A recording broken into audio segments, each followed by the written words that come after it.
ಇವತ್ತು ಹಿಂದೂಪರ ಒಕ್ಕೂಟದ ಏನು ಕರೆ ಕೊಟ್ಟಿದೆ, ನಮ್ಮ ನಡೆ ಧರ್ಮಸ್ಥಳದ ಕಡೆ, ಈ ಜಾಥಾ ಸಂಪೂರ್ಣವಾಗಿ ಯಶಸ್ವಿಯಾಗಿದೆ. ಸಂಪೂರ್ಣ ಕರ್ನಾಟಕದಿಂದ ಎಲ್ಲ ಜಿಲ್ಲೆಯಿಂದನೂ ಕೂಡ ಜನ ಬಂದಿದ್ದಾರೆ. ಕಾರಲ್ಲಿ, ಬೈಕಲ್ಲಿ. ಮಳೆ ಇರೋದ್ರಿಂದ ನಾವು ಬೈಕ್ ಜಾಥಾ ಕೊಟ್ಟಿದ್ವಿ, ಆದರೆ ಕಾರಲ್ಲೂ ಕೂಡ ಬಂದಿದ್ದಾರೆ. ಮಳೆ ಇರೋದ್ರಿಂದ ತುಂಬ ಯಶಸ್ವಿಯಾಗಿದೆ. ಏನು ನಮ್ಮ ಧರ್ಮಸ್ಥಳದ ಕ್ಷೇತ್ರದ ಬಗ್ಗೆ ಅಪಪ್ರಚಾರ ಮಾಡ್ತಾಯಿದ್ರು ಎಡಪಂಥೀಯವರು, ಹಾಗಾಗಿ ಆ ಅಪಪ್ರಚಾರನ ನಿಲ್ಲಿಸಬೇಕು ಅನ್ನೋ ನಿಟ್ಟಿನಲ್ಲಿ ಒಕ್ಕೂಟ ನಿರ್ಧಾರ ತಗೊಂಡು ಒಂದೇ ಒಂದು ತೀರ್ಮಾನ ತಗೊಂಡ್ರು. ಈ ಧರ್ಮಸ್ಥಳ ರಕ್ಷಣೆ ಆಗಲೇಬೇಕು, ನಮ್ಮ ನಡೆ ಧರ್ಮಸ್ಥಳದ ಕಡೆ ಅಂತ. ಇನ್ನು ಮೇಲೆ ನಿರಂತರವಾಗಿ ಒಕ್ಕೂಟ ಏನು ಈಗ ಕರೆ ಕೊಟ್ಟಿದೆ, ಇನ್ನು ನಿರಂತರವಾಗಿ ಧರ್ಮಸ್ಥಳದ ಕಡೆ ನಮ್ಮ ನಡೆ ಇರುತ್ತೆ. ಪ್ರತಿಯೊಬ್ಬ ಹಿಂದೂ ಕೂಡ, ಪ್ರತಿಯೊಬ್ಬ ಧರ್ಮಸ್ಥಳದ ಭಕ್ತ ಕೂಡ ಇವತ್ತು ಧರ್ಮಸ್ಥಳ ಕ್ಷೇತ್ರಕ್ಕೆ ಹೊರಡಂತ ಕಾರ್ಯ ಮಾಡ್ತಾರೆ. ಇದು ನಿಲ್ಲಲ್ಲ, ಇದು ನಿರಂತರವಾಗಿರುತ್ತೆ. ನಮ್ಮ ಕ್ಷೇತ್ರವನ್ನು ರಕ್ಷಣೆ ಮಾಡೇ ಮಾಡ್ತೀವಿ. ಎಡಪಂಥಿ ಅಂದರೆ ಈ ಏನು SDP ಸಂಘಟನೆ ಇದ್ದಾರೆ, ಏನು ಕಮ್ಯುನಿಸ್ಟ್ನವರು ಇದ್ದಾರೆ, ಇವರೇ ಎಡಪಂಥಿಯವರು. ಇವರು ಈಗ ಈ ಧರ್ಮಸ್ಥಳ ಕ್ಷೇತ್ರಕ್ಕೆ ಭಾಳಷ್ಟು ಜನಕ್ಕೆ ನಾನೊಂದು ಕ್ಲಾರಿಟಿ ಕೊಡೋಕ್ಕೆ ಇಷ್ಟಪಡ್ತೀನಿ.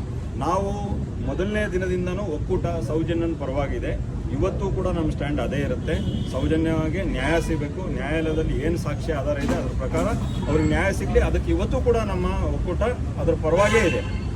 ಹಾಗೆ ನಾವು ಯಾವ ವ್ಯಕ್ತಿ ಪರವಾಗಿ ನಾವು ಇದನ್ನ ಧರ್ಮಸ್ಥಳದ ಕಡೆ ನಮ್ಮ ನಡೆ ಅನ್ನೋದು ಮಾಡಿಲ್ಲ. ನಾವು ಕ್ಷೇತ್ರದ ಕಡೆ, ನೀವೇನು ಎಡಪಂಥಿ ಅಂತ ಕೇಳಿದ್ರೆ, ಈ SDP ಆಗಿರ್ಬೋದು, ಕಮ್ಯುನಿಸ್ಟ್ ಆಗಿರ್ಬೋದು, ಏನು ಈ PFIನ ಬ್ಯಾನ್ ಮಾಡಿದ್ರು ನಮ್ಮ ಸೆಂಟ್ರಲ್ ಗೌರ್ಮೆಂಟು, ಅದೇ ರೀತಿಯಾಗಿ ಈ SDP ಕೂಡ ಬಂದ್ ಮಾಡಬೇಕು. PFIನಲ್ಲಿರೋರೇ SDP ಇನ್ನೊಂದು ಹೆಸರು ಕೊಟ್ಟು ಮಾಡ್ತಾ ಇದ್ದಾರೆ. ಹಾಗೆ ಇದೇನು SIT ಮಾಡಿದ್ದಾರೆ ಕರ್ನಾಟಕದಲ್ಲಿ, ಅದ್ರ ಬಗ್ಗೆ ನಮಗಿದಿಲ್ಲ. ಆದರೆ ನಾನು ಕೇಂದ್ರ ಸರ್ಕಾರಕ್ಕೆ ಒಂದು ಮನವಿ ಮಾಡ್ತೀನಿ ನಿಮ್ಮ ಮುಖಾಂತರ.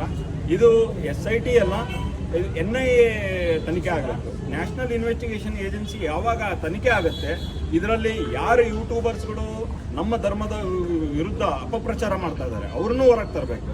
ನಮ್ಮ ಧರ್ಮಕ್ಷೇತ್ರದ ಬಗ್ಗೆ ಯಾರು ಇವತ್ತು ಅಲ್ಲಿ ರಕ್ಷಣೆ ಇಲ್ಲ ಅಂತ ಸುಳ್ಳು ಸುದ್ದಿ ಹಬ್ಬಿಸ್ತಾ ಇದ್ದಾರೆ ಅವ್ರ ಬಗ್ಗೆನೂ ಆಗಬೇಕು.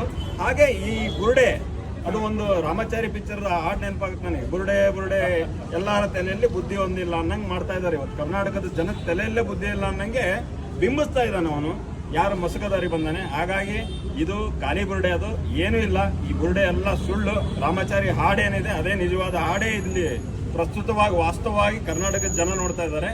ಇದನ್ನು ನಾನು ನ್ಯಾಷನಲ್ ಇನ್ವೆಸ್ಟಿಗೇಷನ್ ಏಜೆನ್ಸಿಗೆ ಕೊಡಬೇಕು ಅಂತಂದೇಳಿ ನಿಮ್ಮ ಮುಖಾಂತರ, ಮಾಧ್ಯಮದ ಮುಖಾಂತರ ಕೇಂದ್ರ ಸರ್ಕಾರಕ್ಕೆ ಮನವಿ ಮಾಡ್ತಾ ಇದ್ದೀನಿ.